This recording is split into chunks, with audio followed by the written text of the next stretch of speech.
দরকার হলে তার লাইসেন্স সাসপেন্ড করব। যদি সিরিয়াল সে যেই হোক, তার যত পাওয়ারই থাকুক না কেন। সরকারের আইন তার চেয়ে বড় পাওয়ারফুল আর কিছু নাই আল্লাহর দুনিয়াতে।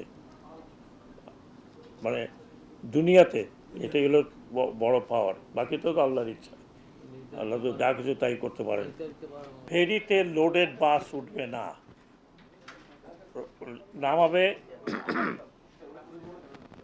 ফেরিতে লোডেড বাস উঠবে না, যাত্রী নামিয়ে ফেরিতে উঠাবে, তারপর যাত্রী ওপারে গিয়ে উঠবে। যদি ওরকম পাওয়া যায়, ওনাদেরকে বলা হয়েছে দে উইল টেক অ্যাকশন। আর serial has to be maintain. এখানে সবাই আছেন, মালিক পক্ষ আছেন, শ্রমিক পক্ষ আছেন, সরকারি পক্ষ আছেন, এবং যারা ইমপ্লিমেন্ট করবেন আদেশ তারাও আছেন। তো সবার সাথে কথা হয়েছে, আমরা কিছু ইনস্ট্রাকশন দিয়েছি এবং এই ইনস্ট্রাকশন ওনারা মাথা পেতে নিয়েছেন। এবং যেহেতু ইনস্ট্রাকশনগুলো কার্যকর হবে ওনাদের সুবিধার জন্য, যাত্রীদের সুবিধার জন্য, প্রথম হচ্ছে যে আমরা এই কাজটা শুরু করব 15th রমাদান, 15 রমজান থেকে 15 রমজান থেকে এই যা যা বলা হয়েছে এগুলো কার্যকর শুরু হবে। তার মধ্যে প্রথম কথা যেটা বলেছি, 0 পয়েন্ট থেকে সদরঘাট এই রাস্তা উন্মুক্ত রাখতে হবে। যত্রতত্র বাস, 3টা বাস একসাথে দাঁড়িয়ে বন্ধ করতে পারবে না। পারলে আমি রিকোয়েস্ট করেছি পুলিশকে যে ওনারা 3 জায়গায় ওনাদের ক্রেন নিয়ে দাঁড়িয়ে থাকবেন, দরকার হলে বাস ক্রেন শুধু উঠিয়ে নিয়ে যাবেন, hacker crane what ever it is. আমি বাস মালিক সমিতির এখানে লোকজন আছেন, তাদেরকে রিকোয়েস্ট করব যে রেকার দিয়ে, হ্যাঁ, আর আপনারা এক একটা বলেন না, আমি ওইটা তাল দিই। একটা দুইটা বাস নিয়ে গেলে আমার মনে হয় আমাদের দেশের খুব ক্ষতি হবে বলে মনে হয় না। এই রাস্তায় যে গোলাপ শাহ বাজার থেকে শুরু হয় সদরঘাট পর্যন্ত একটা এমন বিশৃঙ্খল অবস্থা হয় যে কেউ 3টার সময় রওনা হলেও লঞ্চ ধরতে পারে না 7টার সময়। এইটা একটা সভ্য দেশ, একটা সভ্য শহরে এটা হয় না।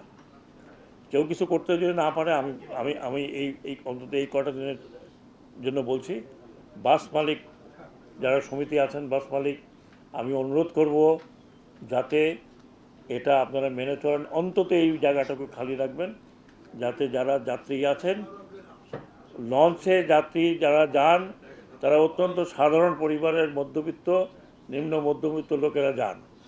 নাহলে যাদের গাড়ি আছে তারা আজকাল পদ্মা সেতুর উপর দিয়ে 700 টাকা করে দিয়ে আগেই চলে যাবেন, বাসও যাবে।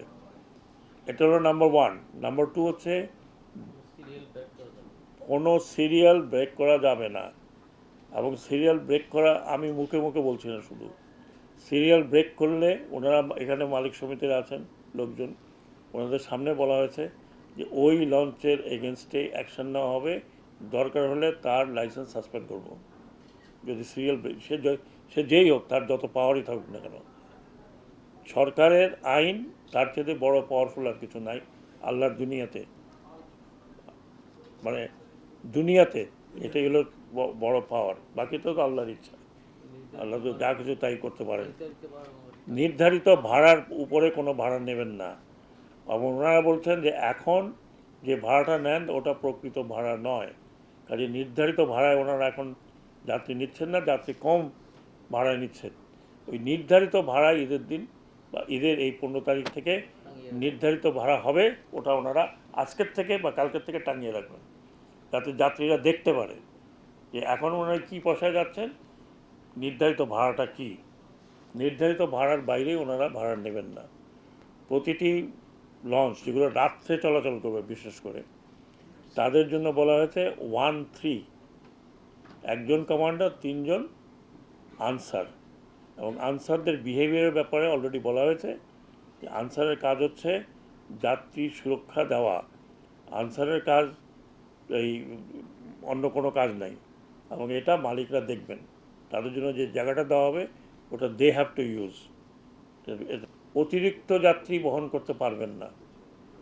অতিরিক্ত যাত্রী বহন করলে আমাদের ইন্সপেক্টর থাকবে, শুধু সদরঘাটে না, রাস্তায় কোনো যদি নেন কোনো কোনো কোনো কোনো লঞ্চ মালিকেরা বা জাহাজ মালিকেরা, সেটার জন্য কোস্টগার্ডকে বলা হয়েছে, সেটার জন্য কী হলো নৌ পুলিশ, এবং আমি নৌবাহিনীকেও অনুরোধ করেছি এইটা চলে যাবে নৌবাহিনীর কাছে, কারণ নৌবাহিনীকে অ্যারেস্টের ক্ষমতা দেওয়া আছে। সো ওনারা ওনাদের কাজ করবেন। অহেতুক কোনো পুলিশ, কোনো নৌবাহিনীর লোক, সরি নৌ পুলিশ অথবা র্যাব অথবা কোস্টগার্ড অহেতুক কোনো লঞ্চে উঠে তল্লাশি শুরু করবেন না। আর ঘাটগুলোতে যাতে ঘাটগুলোতে স্বচ্ছন্দে যাত্রীরা যাতায়াত করতে পারে, সেই জন্য ঘাট যেহেতুকে ইজারা দেওয়া হয়েছে তাদেরকে বলা হয়েছে, এবং ইজারাদারকে বলা হয়েছে তিনি যে লোকজনকে আবার ফার্দার দিয়েছেন মালপত্র নেওয়ার জন্য, বা যেটাকে আমরা বলি সাধারণত পোর্টার বা কুলি, তাদের ইউনিফর্ম থাকতে হবে, তাদের নেম প্লেট থাকতে হবে। যদি না থাকে সেই ইজারাদারের বিরুদ্ধে অ্যাকশন নেওয়া হবে। মোটা দাগে এইগুলো ছিল আমাদের বক্তব্য। স্পিড বোট চলবে না, বাল্ক হেড রাতে চলবে না, এবং একটা লঞ্চ আরেকটা লঞ্চের সাথে রেস করবে না। ফিটনেস থাকতে হবে, ফিটনেস ইন্সপেকশন এখন থেকেই এই কালকের থেকে শুরু হবে। যারা যারা ঈদে চালাতে চাচ্ছেন, এখনও অনেকে ডকইয়ার্ডে ঠিকঠাক করছেন, তারা যেন ফিটনেস সার্টিফিকেটটা নিয়ে নেন। অন্যথায় তারা কিন্তু যদি তাদেরকে রাস্তায় ধরে নিয়ে যাওয়া হয়, সেটার জন্য কর্তৃপক্ষ বা সরকার দায়ী থাকবে না। আমরা যতদূর সম্ভব যাত্রী সকলের নিরাপত্তা চেষ্টা করছি। আমি লঞ্চ মালিকদের অনুরোধ করেছি তারা যাতে নির্ধারিত স্পিডে চলাচল করেন। নির্ধারিত স্পিডে তাড়াতাড়ি করে যাওয়ার দরকার নেই। দিনের বেলা যে সমস্ত কাছাকাছি জায়গাগুলো আছে, শর্ট রুট যেটা, দিনের বেলা যারা চালাবেন তারা অলরেডি অ্যাপ্লিকেশন করতে হবে। ইভেন এমনকি আমি দেখি যে বরিশালেও যায়, আবার দিনে দিনে চলে আসে, রাত্রে আবার একটা ট্রিপ নিয়ে যায়। তাদেরকে পার্টিকুলারলি পারমিশন নিতে হবে ফ্রম BIWTA, এবং তাদেরকেও সিরিয়াল মেনটেন করতে হবে।